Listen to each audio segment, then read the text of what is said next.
السلام علیکم ورحمۃ اللہ وبرکاتہ۔ مجھ سے میرے چند مسائل ہیں، برائے مہربانی ان کی تفصیل بتا دیجیے۔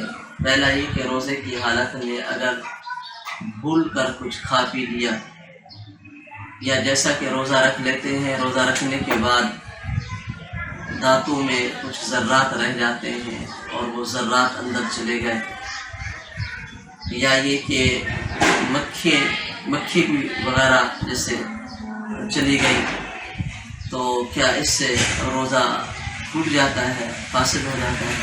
اس کی ذرا وضاحت کریں۔ بسم اللہ الرحمن الرحیم۔ روزے کی حالت میں بھول کر کچھ کھا پی لینا، اس سے روزہ فاسد نہیں ہوتا۔ شرط یہ ہے کہ وہ کھانا پینا بھول کر ہو، روزہ یاد نہ ہو، اور یاد نہ ہونے کی وجہ سے بھول کر کچھ کھا پی لیا گیا ہو۔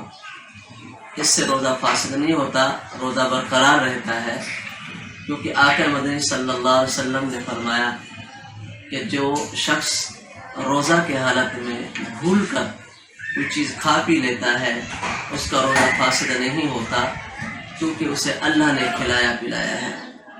ایک دوسرا یہ کہ جو دانتوں میں ذرات کھانے کے بعد اس کی کوشش یہ کی جائے کہ جیسے، کیونکہ ہماری شریعت کے اندر خلال ایک سنت عمل کہا گیا ہے۔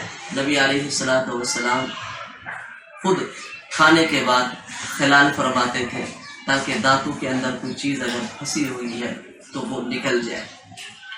تو کوشش کریں کہ کھانے کے بعد، اگر آپ کے سحری کرنے کے بعد وقت ہے تو خلال کرنے کے بعد پھر وقت ہے تو کلی کر کے پانی پی لیں، ورنہ صرف کلی کر لیں۔ لیکن اگر نہ ہو سکا اور ذرات رہ گئے اور وہ کوئی ذرات میں سے کوئی ذرا آپ کے چلا گیا، تو اس کی ایک مقدار ہے۔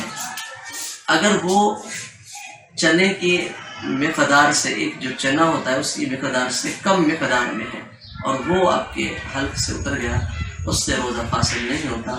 اور اگر اس کی مقدار سے زیادہ ہے اور وہ چلا گیا ہے، اور اس سے روزہ کے اندر کراہت آ جاتی ہے، روزہ مکروہ ہو جاتا ہے، روزہ خراب ہو جاتا ہے۔